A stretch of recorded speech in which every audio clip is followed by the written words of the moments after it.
Hey. Hey.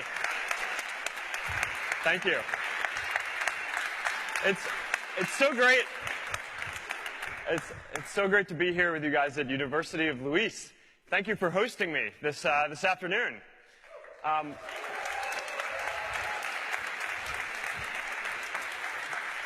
Now, before we get started, I want to say a few words about the earthquake. You know, our hearts go out to all of the people who have lost a home or have lost a loved one, or know someone who was affected by the earthquake. It's really hard to imagine, I think, what it's like to just in an instant have your whole life turned upside down like that. And you know, in moments like this, it's heartbreaking, but also seeing how the community here in Italy and around the world have been able to come together to rally for the people who have been affected by the disaster and those who love them. Seeing people come together and connect I always find really inspiring.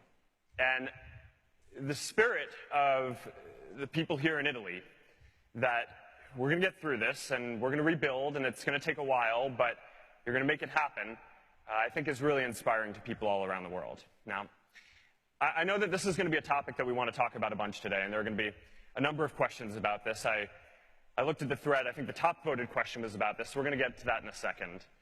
But I just wanted to lead with that up front and share that I feel what we're going through here. Now,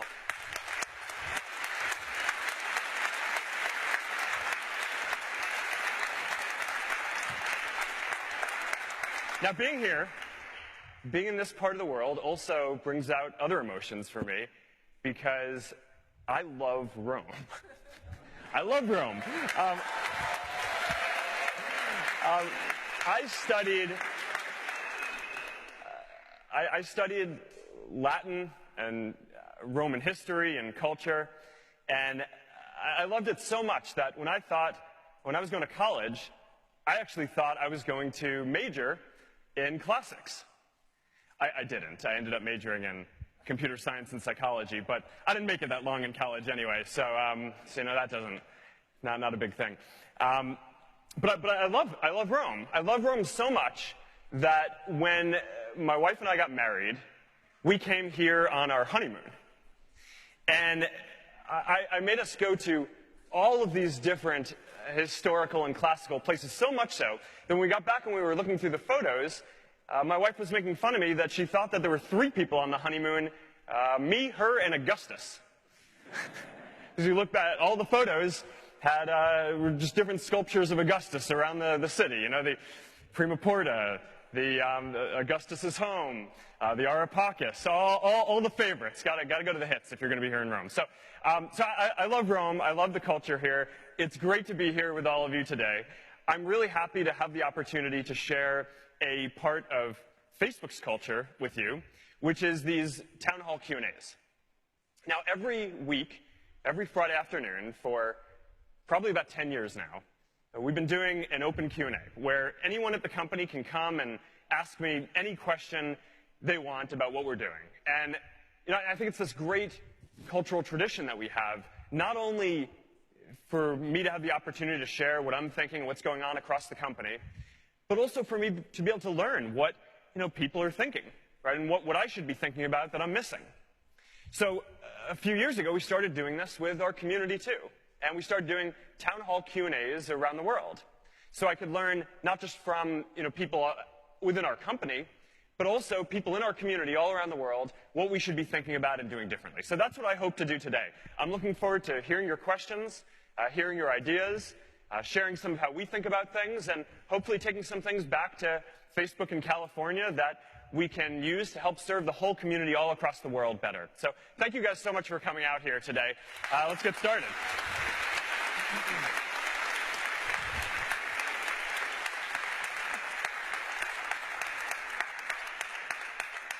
Thank you very much, Mark. So the top question, as you were saying before, actually comes from the thread and is related to the earthquake. It comes from Marcello. Mark, are you coming to Italy? And I'm really happy for it. Should be great if you could leave a sign here in my country to help the people of central Italy who lost everything yesterday night. Money, words, any possible way to help. Yeah, so, when I first learned about the earthquake, it just made me incredibly sad, right? And, our first reaction is we have to do everything we can to help out. And, since then we've been thinking about what are the ways that Facebook and our community can pull together to do the most that we can. Now, the biggest thing, and I think the most important, is this program that we run called Safety Check. And what it basically is it lets people, whenever there's a disaster, an earthquake, hurricane, attack, tell their friends that they're safe, right? And it notifies them, it sends a notification. And I think that this is so important because when you're in a disaster, or when someone you love is in a disaster, all you want to know is that they're safe, right? Now, the safety check that we ran in the last week, because of the community here in Italy, was one of the most effective that we've ever seen across the world. And what that means is that of the people who are in the region that was affected by the earthquake, of the people who are on Facebook or use Facebook, almost half of them use Safety Check to mark themselves as safe, and that sent notifications reassuring their family that they were okay to more than 15 million people around the world.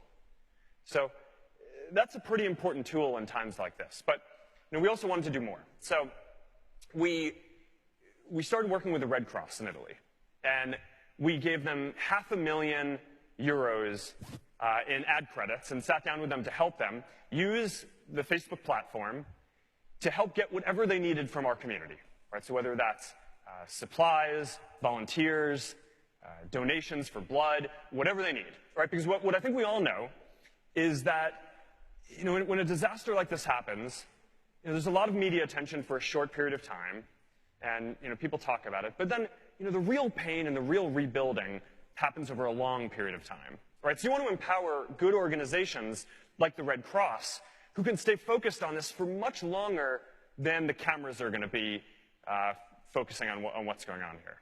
So that's what we're trying to do here.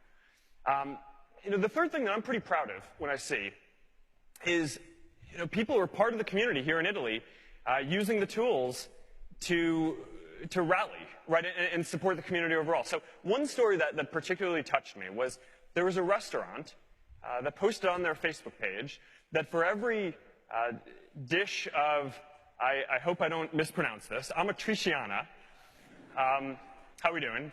All right, good, thank you. That they serve, they're going to set aside €1 to go to the disaster relief effort. And they used Facebook to not only say that they were doing this, but encourage other restaurants around the country to participate as well. And so far, 700 different restaurants have signed up to do this pledge as well. And, that's just an awesome example of this community coming together to help other people in Italy and all over the world, wherever you are. And, that's the kind of thing that I feel like we can uniquely do and we have a responsibility to do and we want to do to make sure that we can help the folks who are here as much as possible. We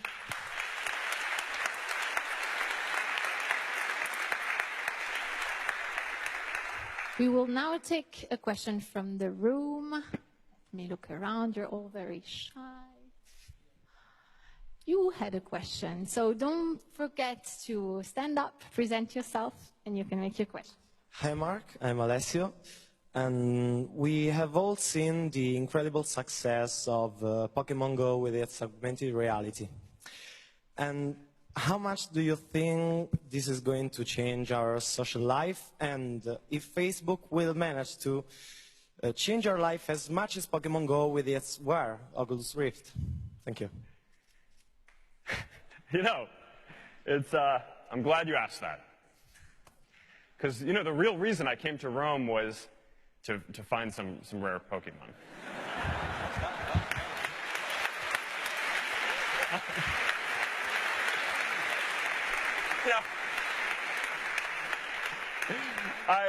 I went for a run this morning past the Coliseum, and people thought I was doing that because I want to be healthy. I was just trying to find this one rare Pokemon that I've heard hangs out there. No, but in all seriousness, I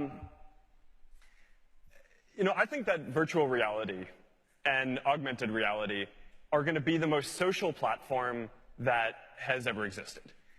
Right? And if you think about the history of computing, right, every 10 or 15 years, a big new computing platform comes along. Right? So we had desktop computers, and then we had browsers and the internet, and now we have mobile phones. And it's great, and each one's better than the one before it. But what we have now is not the end of the line. Right? We're going to get to a point where in 5 or 10 years, we're all using virtual or augmented reality, probably more like 10 years than 5 for everyone to use it. And the thing that sets virtual reality apart is that you feel like you're really there, like you're present. And if you think about it, you look at a photo or a video on a screen or at a TV or a computer or a phone, and you're kind of trying to get your mindset in this perspective of as if you're there, right? You're trying to pretend you see the photo of something, and you're trying to kind of imagine what it's like to be there. But virtual reality is different because it's programmed to work exactly the way that your brain does. So if anything, when you look at it, you feel like you're in that place, like you're present. And if anything, you're trying to convince yourself that you're not actually there because, as you look around, you're seeing as if it's the real world. So, you can imagine in the future how you're going to be able to feel like you're right there with another person who couldn't necessarily be with you in person, right? So I think about my family, right, when I'm not there. I'm my daughter, right? I mean, she's in California right now, right? And I miss her. And I think to be able to feel like I'm right there with her would just be a really powerful social experience I'm going to want to have. Now, in terms of augmented reality, right, so there's virtual reality where you feel completely immersed. And then there's augmented reality where you kind of are adding virtual elements onto the world. And what I think we're going to see there is that that's going to come to mobile phones first before we get some kind of smart glasses that overlay stuff in the world. So you're going to see apps like Pokemon Go.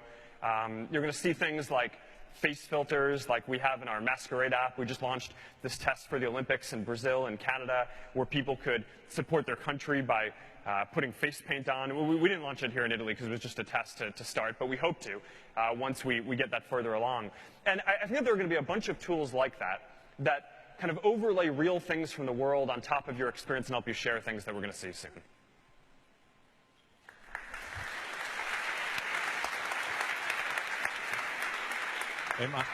Hey, Mark, we have a question from the back, so here we are.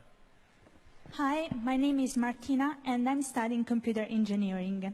I would like to ask you, how important are our origins in your opinion? Those who live in Italy have more difficulty emerging than the Americans. What advice would you give to Italians? Well, I think more than ever now, great ideas are coming from everywhere. Right? I mean, as the internet spreads, it used to be that you were constrained to where you could build a business by where you were. But now you can build something and serve people all around the world. Right? And I've had a couple of examples that I've seen of this just on this trip so far. Right? So right before I came to Rome, I was actually at the wedding of one of my close friends who is a great European entrepreneur, Daniel Ek. He's the founder of Spotify. Not from Italy, but from Europe overall. And most of the people who he serves are not from his country, right? Another example, I think one of our winners of our FB Start program that we do across the world to help developers build different tools and build businesses, Max Ciociola, I heard might be here. Is that right? There he is. You want to stand up for a second? The founder of a company...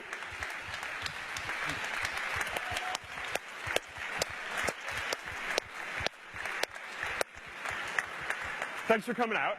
I think you're doing great work.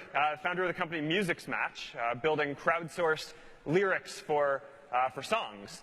And, I think what we're seeing, though, is that more than ever now, we have the ability to, wherever we come from, to put an idea online and see where it resonates. And, I think in Italy especially, what we see with the community here is that more people use Facebook to actually connect with businesses, small and medium businesses, than almost any other country in the world. Of the, I think it's about 29 million people in Italy are on Facebook.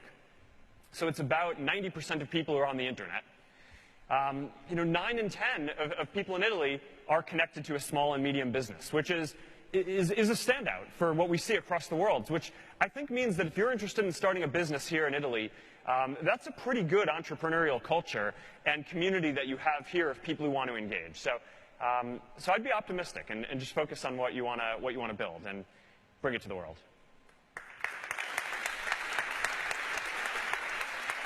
So then we have other questions from the room. So we have a question here.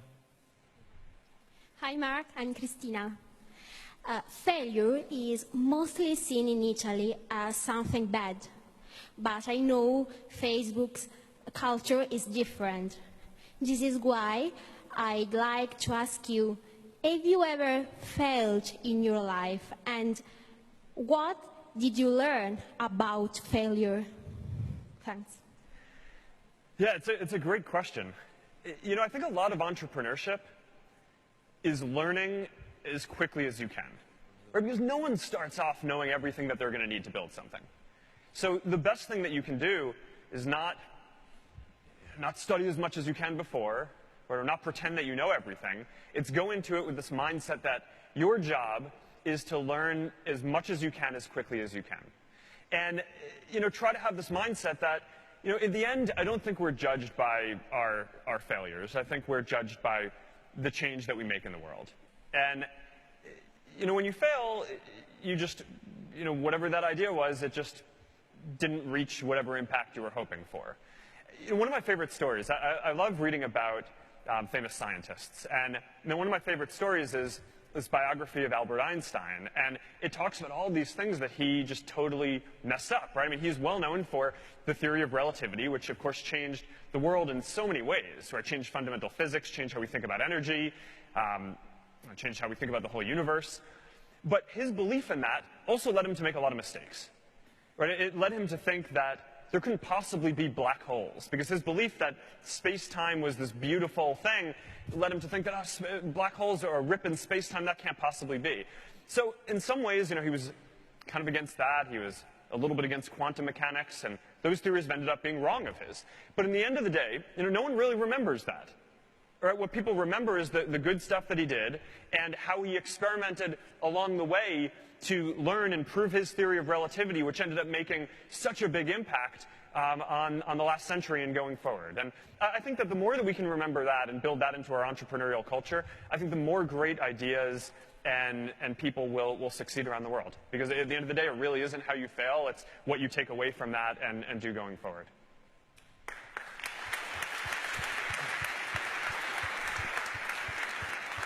Now we have another question from the thread. We also need to respond to the questions arriving from the thread. So it is from Giacomo, from Luis University, so one of your colleagues. He would like to know something quite personal. So what are the 3 top personal qualities to reach the top, in your opinion?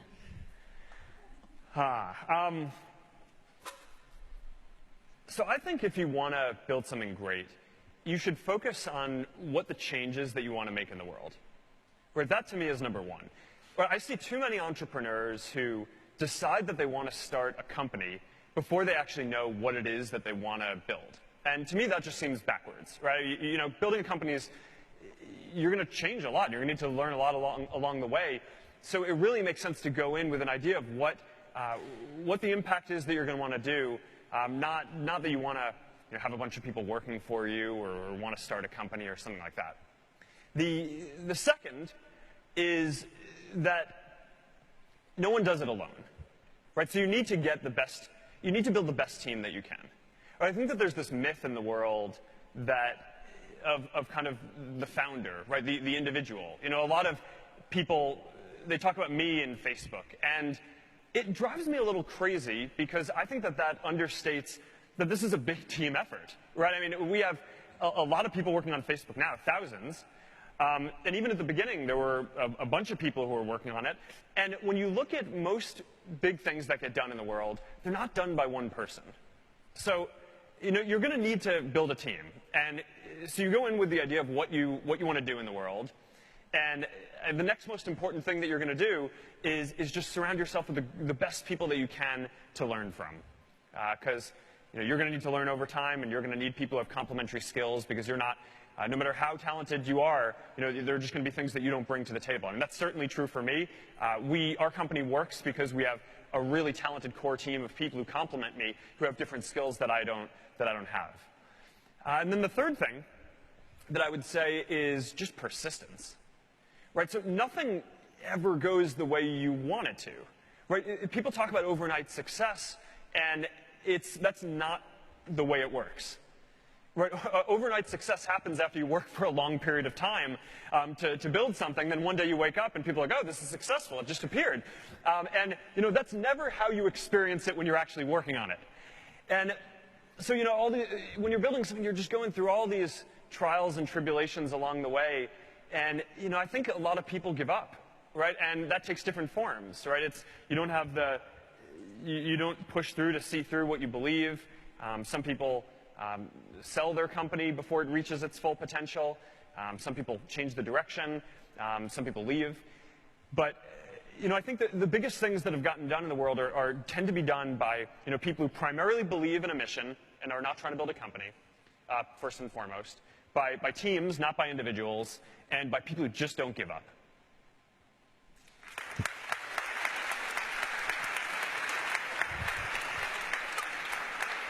So, Mark, now we have a question from a video from Pesaro. Salve, mi chiamo Filippo, vengo da Pesaro e la mia domanda è: quali sono stati i punti di forza per cui Facebook è riuscita a superare in altri social network? So you got to translate that for me. So the question basically is, which are the main strengths that made Facebook so successful?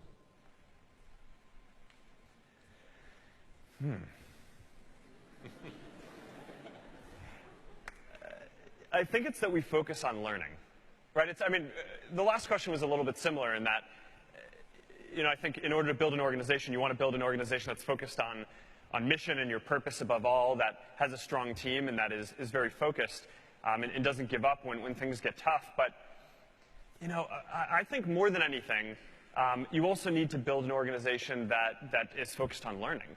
Right? And great ideas come from everywhere. Right? They come from listening to our community. They come from our employees. They come from doing research. They come from other companies who are doing interesting things in this space. And our job is to just learn as much as we can to build the best things that we can for our community. Right? So I can give you one of my favorite examples about this. I think when you're building a company, you want to set yourself up to just learn as quickly as you can. And for us, one of the ways that we do that is by empowering all these different people at Facebook. We have thousands and thousands of engineers. And if every idea had to go through me, then the company would probably go pretty slowly, right? If everyone had to run by me what they wanted to do. So instead what we've done is we've built this whole system where any engineer can just experiment with their own idea. Right? So you can build something, you can try something out, and you can release it to the world, not to the whole community, right? So not to more than 1 billion people, but you can roll it out to maybe 10,000 people or 100,000 people, or a lot of people in the community to see how they like it, and you get feedback, right? So every engineer does this, and they get feedback on how their idea and their version of Facebook that they have built helps people share. Does it help people more than the other versions or less? How connected do people feel? How happy do they feel? How informed do they feel by the news and their news feed? How much do they enjoy the ads or the businesses that they interact with? And when someone ships an idea that's good, then we incorporate that into the version of Facebook that we ship for all billion people around the world. And if it's not a good idea, then we catalog it and we write down what the idea was, so that way we don't keep on repeating it. But we learn that lesson, and then we go on and do different stuff. But a lot of what we're trying to do is empower the organization to learn as many lessons as it can as quickly as possible. And if someone tests something and it doesn't work, then that's not the end of the world. We just go on to the next idea and keep learning. But I think that that's how, over the last 12 years, we've been able to stay ahead and keep building things at a faster rate than all the other competitors and other folks in the space, is that we just are really focused on learning as quickly as we can. Because we know that we don't have all the ideas today, and that building a company over the long term is about having a lot of ideas. It's not just one at the beginning, so that's what we need to do.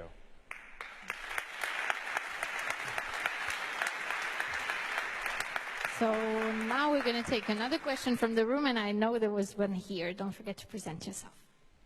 Hi, I'm Alessandro, and I have a question about your plane, Aquila.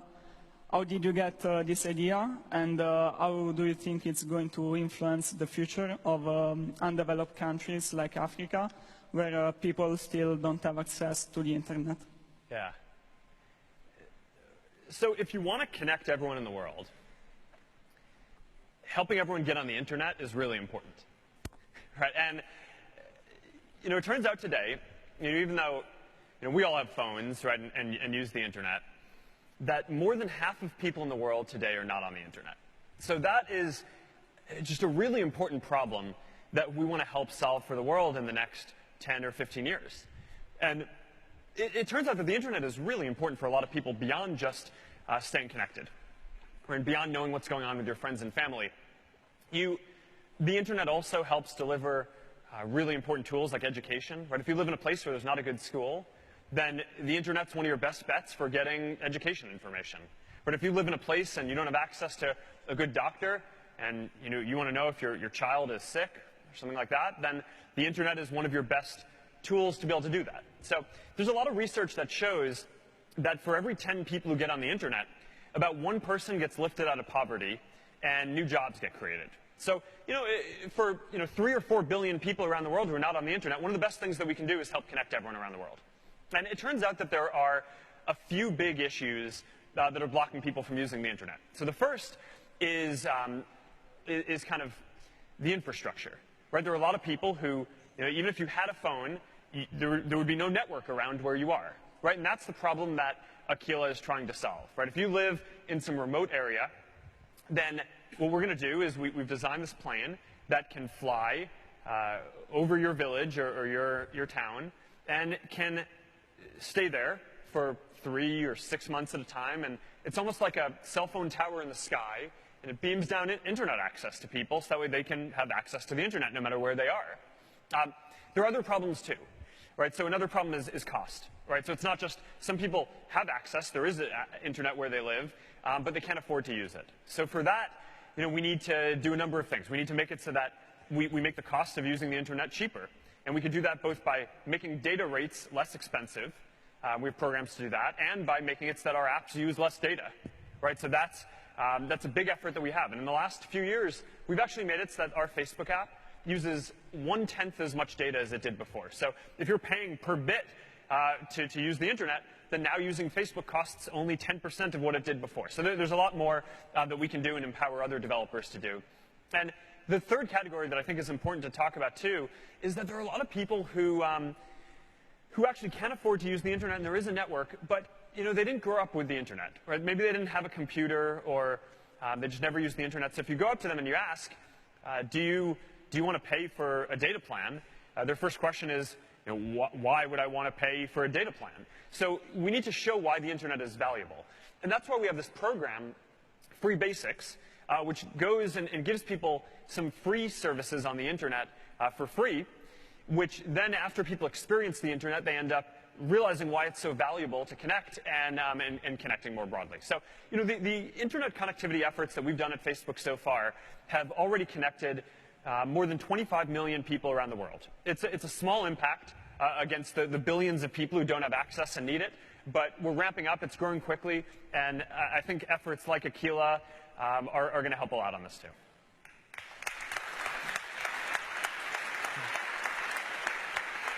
So Mark, we have another question from the back. Yeah. All right. Hi, Mark. I'm Daniele. You talked about the safety check earlier, and I'd like to ask you, is it going to change in the future? Will users be able to activate it on their own, perhaps to alert other people? How's it going to change? Yes. It is. We're working on that already. You know, and it's not... So the way that we think about this for the product is that, you know, there are certain moments of truth, is what we call them internally, right? Which are basically, right, if you're a social product about building community and relationships, then when there's a crisis, whether it's, you know, a natural disaster or an attack, you know, or, you know, a child goes missing, or, you know, a friend is sick, you know, the most important thing that I think we can do is help make sure that people are safe and protected, right? And, you know, so if what you're building is a community product, you know, I think that this is one of the moments of truth for us, right? It's how we judge whether Facebook is successful at what we're supposed to be doing is not just on, you know, whether you can share the photo of your fun moment, your fun night out with your friends, or your cute photo of your child, but it's whether our community is strong enough and we give people the tools to keep people safe in those situations. So, you know, we're working on what you say, right? Because when Safety Check got started a couple of years ago, it was only for natural disasters, right? Earthquakes and hurricanes. Unfortunately, since then, we've had to expand it to deal with terrorist attacks too, right? Because that's just been, unfortunately, too common, right, over the last few years. And the next thing that we need to do is make it so that communities can trigger it themselves when there's some disaster. But there are other things like this too that I want to see us do, right? So it's not just that, it's, you know, Amber Alerts, right? This program that we have in the US and Canada and a number of countries. If a child goes missing, we want to make sure that our community can help find that child, and we have in a number of cases, right? It's suicide prevention, right? If someone posts that they're, you know, thinking of killing themselves, and, you know, someone sees that, then we want to make sure that we empower our community to help their friend or their loved one reach the right resources at the right time, right? And that's a matter of life and death. And, you know, we're really proud of the impact that we've been able to have there in the early places where we've rolled that out. And then, you know, there are things like giving people the ability to organize, to donate blood, and come together in different ways that we want to make sure that we push as well. But for us, this is so core to the mission. And we judge ourselves by how well Facebook and our community perform in these moments of truth. And so you bet that we're going to want to work on this for the future.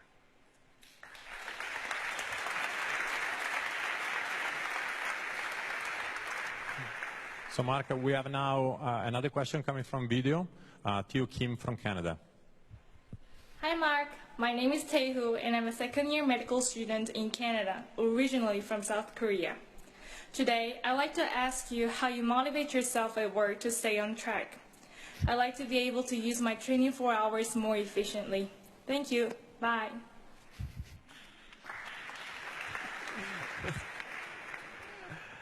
I don't know. You know, I don't actually, I mean, I think I could do a lot better at that. So I'm not sure I have the answer to that. Although, you know, I think that's the answer. So, you know, I always think that there's more that we can do. And I've never thought about it in these terms before, but this is something that my family has really taught me. And I think about it, something that my parents taught me, but I think it actually goes back even further than that. I mean, it's, you know, in the United States, you know, people come as immigrants, right? And, you know, it's people who come because they have hope that they want to make their life better and for their children. And they come and they work hard. And my grandparents, you know, grew up and went through this economic depression and sold whatever they could on the street, right, to make sure that my parents could grow up and have a good life. And they taught them that you had to work hard, and that they passed along this hope that you could just kind of always do better, and that you could always use your time better and have a bigger impact on the world. And my parents took that, and then they studied really hard, right? Because my grandparents kind of made them. They pushed them. That was the big push. And they wanted to do more. And my parents both became doctors. And they taught me this, and my sisters, that, you know, we had a responsibility to do everything we can with our time here on this earth to just have the biggest impact that we can. I remember really vividly when I was growing up, my mom sat me down one day at lunch and said, you know, your father and I are both doctors, and we're happy with the impact that we're able to have, but you have a responsibility to help even more people, right? Because you're growing up with the ability to learn how to do more things, and I don't know. I mean, I just think, you know, especially for where I am and, you know, what Facebook is at this point, I wake up every day and I feel this deep responsibility to, you know, we don't have that many days here, right? And, you know, I feel like we have to make the biggest impact that we can, both at Facebook and in our philanthropy. And, you know, it's taken on new meaning for me in the last year because, you know, now I have a daughter. And, you know, I feel like in this family progression, I want to make sure that I can pass along that hope and that ethic to her and do my part in making sure that she and everyone in her generation can have a better life as well. But I don't know, I've never thought about it like that before. Yeah. So we have a question from the live thread, so from people following us live, and it comes from Parta Hegde. It's a very personal question. How is Max? She's good. I miss her. I think this is the longest I'll have been apart from her. And, I mean, I wake up in the morning and she sees me and she starts crawling towards me. And it's like the happiest thing. I mean, nothing has made me happier in my life than you see your daughter, and she can't walk yet. Soon, maybe. And, but just seeing the joy on her face, and it's like she's doing what she can to get to me. I don't know, there's nothing like that, right? But she's awesome. She's doing well. I'm very proud of her. That is great.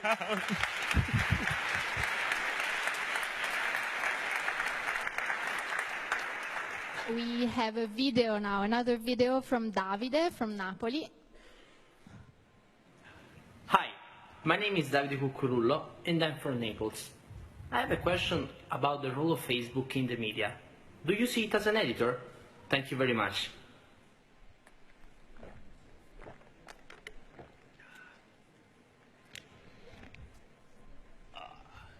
No. You know, we're a technology company, but we're not a media company. Right, so when you think about a media company, it's, you know, you have people who are producing content, who are editing content, and, you know, that's not us. We're a technology company. We build tools. We do not produce any of the content.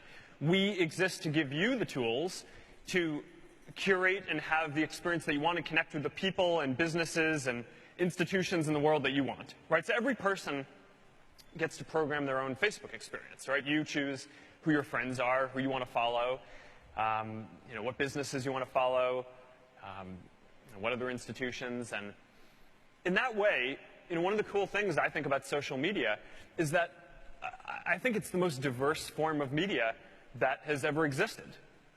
Right? I mean, if you think about the way that media worked, you know, in the last generation and before the internet, you know, we had TV, right? We had newspapers, but there usually weren't that many TV stations or newspapers that had the kind of news that you would want to watch, right? So maybe there were 3 or 4 stations, right? And they all kind of covered the same thing, right?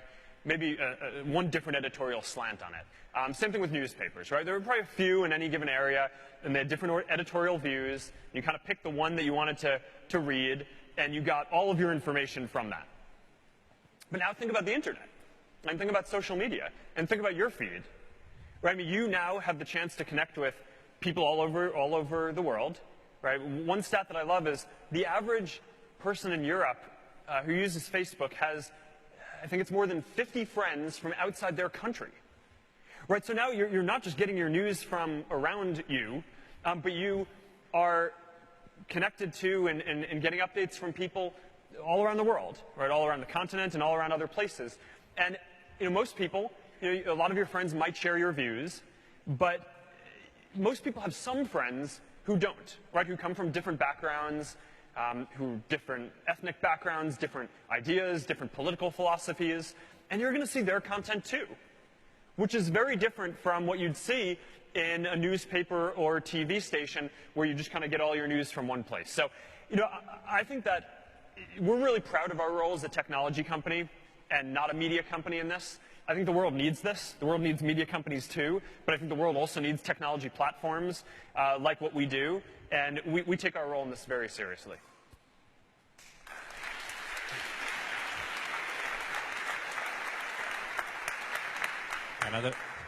Another question from the back. Here we are. Hi, Mark. It's Alessio. Have you ever thought that Facebook has changed and maybe ruined how people communicate each other? I mean, I'm a frequent user. I'm not saying anything bad, but it's true that in the past, people used to communicate with real smile, face-to-face, more often than now. So, isn't it? No. If I thought that we ruined communication, I'd just change our product. I mean, think about it. If you were working on something and you thought you broke something that was really important in the world, wouldn't you just change what you were doing? I would hope so. Getting some blank faces. When you start businesses, I hope the answer to that is yes. Here's how I think about this. Facebook people don't mostly use it for communicating, for replacing the face-to-face interactions that they have. It's for making it so that you can communicate with people who you wouldn't otherwise have the opportunity to connect with, right? So when I'm hanging out with my family or with my wife, I don't go to the other room and then talk to her on Facebook, right? I mean, that would not be good, right? I mean, nothing replaces face-to-face interaction. Although in the future, hopefully virtual reality will help get close for when you're not there. But what it does is it gives you the ability to stay in touch with people who you wouldn't have the ability to do that with otherwise. Right? So my sister lives on the other side of the country from me, and I want to know what's going on with her kids. Right? So I can see her updates on Facebook, right? And she can send me messages on Facebook Messenger and WhatsApp throughout the day, keeping me posted. And if she didn't have those tools, then I'd have to wait until she traveled out to California, or I traveled out to New York, or I got on the phone with her, which, unfortunately just happened more rarely than I'd like. And I think we can all kind of relate to this. There are probably people in your life who you wouldn't be in touch with if you didn't have those updates in the background. Maybe you're not close with them enough to go visit them or to call them, but you like seeing what they're up to from time to time. And, that's what Facebook does. And I definitely don't think that that's ruining anything. I think that that's augmenting what we already do. Right? We have the tools to stay connected with the people who are right around us, who we love the most. And now we also have technology that helps us stay connected with people that we love and care about no matter where they are.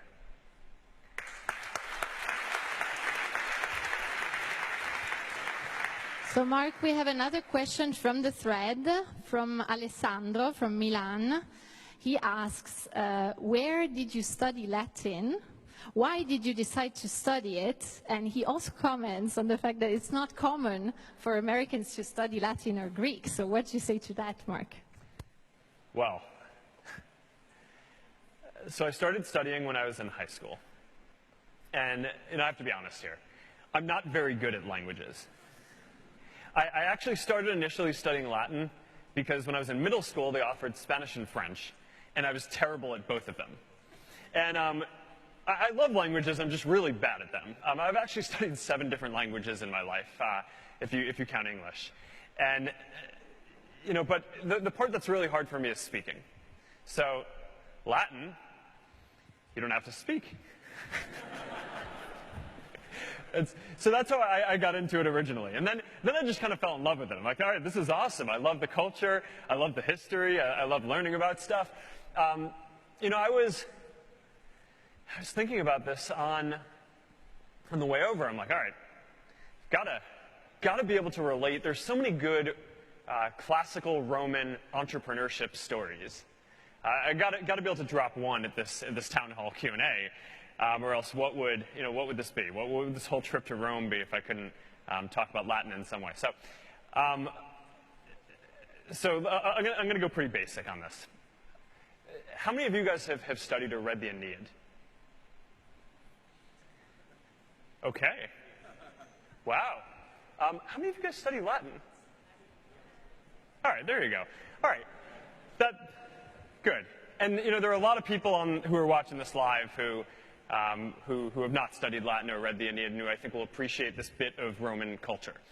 So, you know, one of my favorite stories that I think of as like the ultimate entrepreneurship story is the Aeneid, right? Because basically you have, you know, Aeneas and his family and his crew. They're leaving Troy, right? The Greeks have just burnt down their beloved city, and they're looking to find the next place where they're going to live, and found a new place. And they leave, and you know, unbeknownst to Aeneas, he has really angered the gods. So immediately upon leaving, you know, there's this huge storm in the water, and the vast majority of their ships are just immediately destroyed. So not only has their city just been burnt to the ground, but now most of the crew who made it out and fled the city did not make it through just the first part of the voyage too. And there's this very famous line, which is probably my favorite line of all Latin. I think it's line 202 of the first book, although I may be wrong. Forsan et haec olim meminissa iuabit. And he says, as he is kind of on these rocks being beached, that you know, this is a terrible situation, but perhaps one day we will even look back on this fondly. And of course, he goes on to found, to later, his progeny goes on to found Rome, right? You know, one of the greatest cultures and cities in the history of the world. And, you know, I kind of think about this. This is like the perfect entrepreneurship story, right? I mean, the guy has a clear mission, right? I mean, he's not out for himself. He is out there to serve his people and his community and build something much greater than himself. He wants to found a new city for his people, and a great city. And he's not doing it alone, right? I mean, he has this whole team of people, and you know, the fierce spirit of the Trojans, and of course, it doesn't help to have some gods on your side, which I think is probably true in entrepreneurship and building a business too. But more than anything, he doesn't give up, and he just kind of keeps on pushing and pushing, and he succeeds. And now we all have this beautiful, amazing city. At least because of the myth, right? That was him and his crew. And I just think that's kind of the perfect entrepreneurship story of mission, team, perseverance, everything that you need to do to build something great and lasting in the world in one of the most beautiful, classic Roman and Latin pieces of art.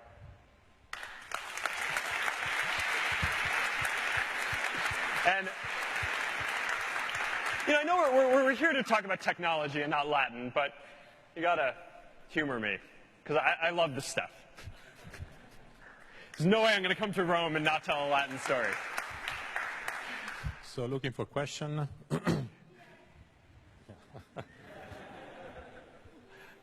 Hi, Mark. My name is Chiara, and I'm a marketing student. Facebook has entered in our life and has completely changed the dynamics of economic markets worldwide. For this reason, I ask you, what advice would you give to all young people who deeply love what they do and would have an important role in the future in this area? Thank you.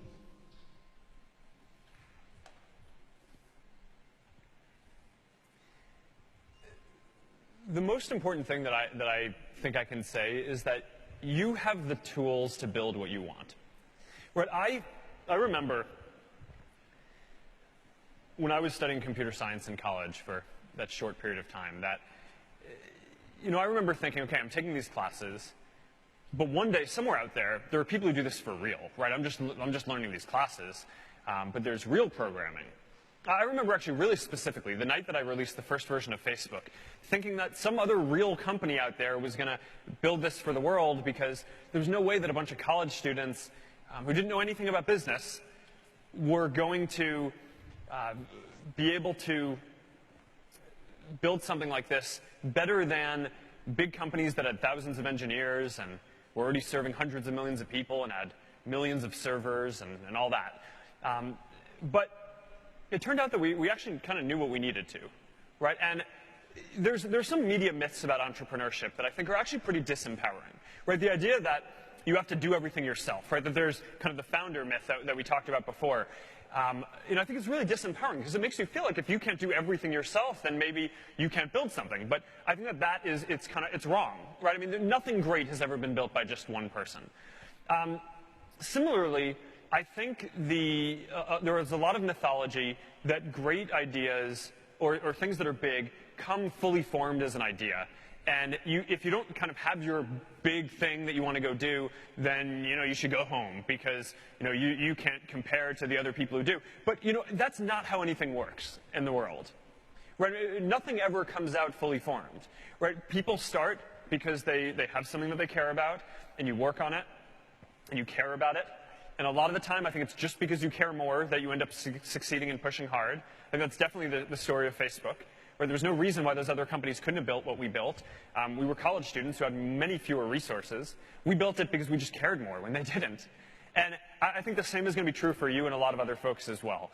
And, you know, so if you just believe, which I think is true, that you already know what you need to and you have the tools to go into this and at least get started. Right? You're going to learn a ton along the way, but you know what you need to get started, then you can go for it.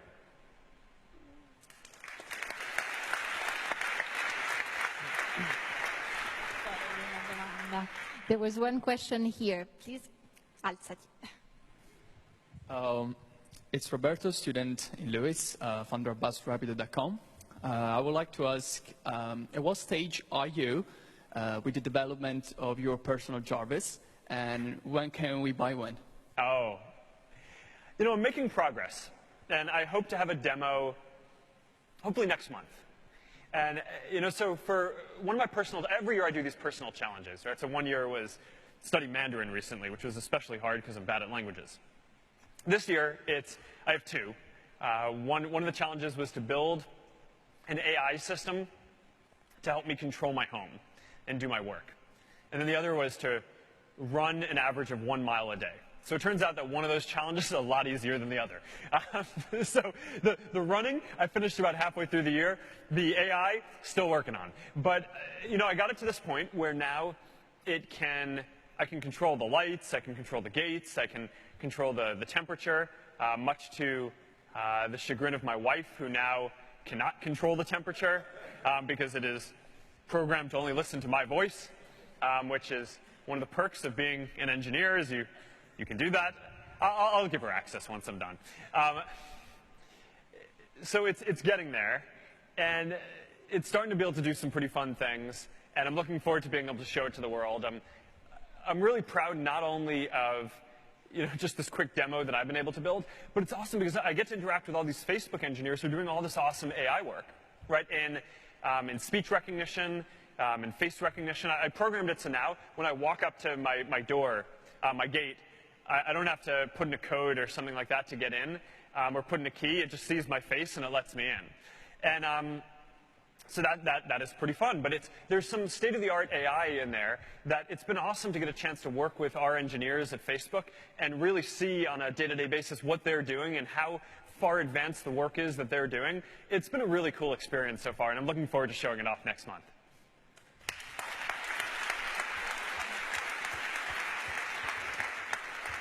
So, Mark, we have a question from live from James de Paula Mark from Brazil. And the question is, what's the future of education and how internet can improve it? So one thing that we're really focused on is personalized learning. Right? It's this idea that students learn better when they're not just in a class with a teacher lecturing to everyone at the same pace, but when people have the opportunity to learn at the pace that they want to go, right? So if there's some subject that you get really quickly, then you can just go really far in that really quickly. And if there's something that, let's say you're not as good at math, you can take as long as you need on each of the lessons on that. So that I think is really important.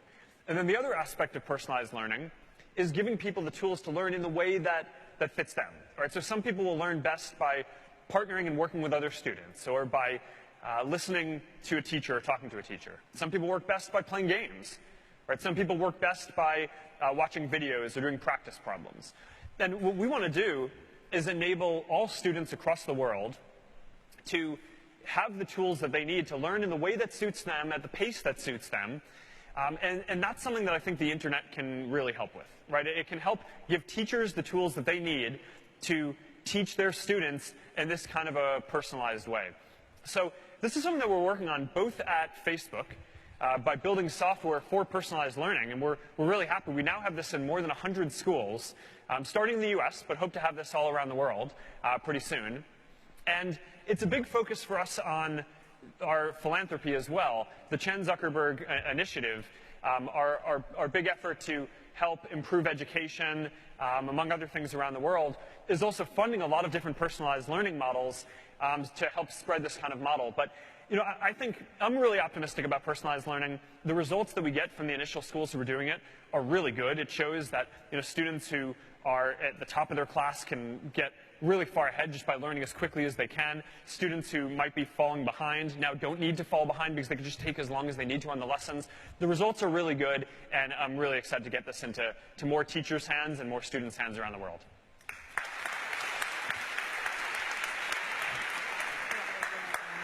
You had, and this is actually the last question, guys. I'm sorry. You had a question. We're having so much fun. Thank you.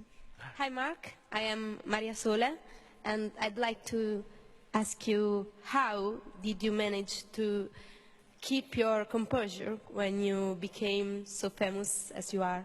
Thank you. Oh.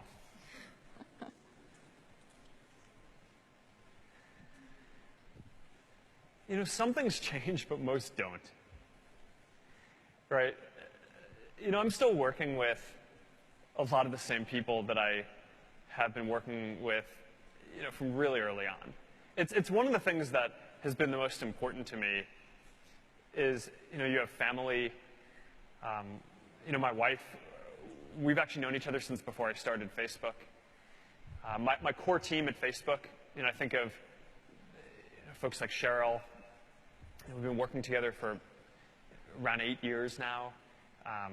Chris Cox, the person who runs our product team, been working with him for 10 years. Right, our chief technology officer has been at the company for almost 10 years. And one thing that I think you find is that you build these partnerships and they just keep on getting better and better and better over time, right? On the personal side and on the work side. And you learn more and you grow together, and and it keeps you grounded and focused on what really matters, which at the end of the day is helping people connect with the people they care about, and reaching people no matter where they are, and just coming in every day and trying to do the best that we can for people all around the world. But I don't know, those relationships I think are really the key.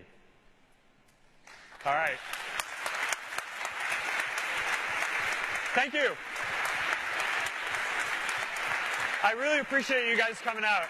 I love being here in Rome with you. You can hopefully tell from my stories how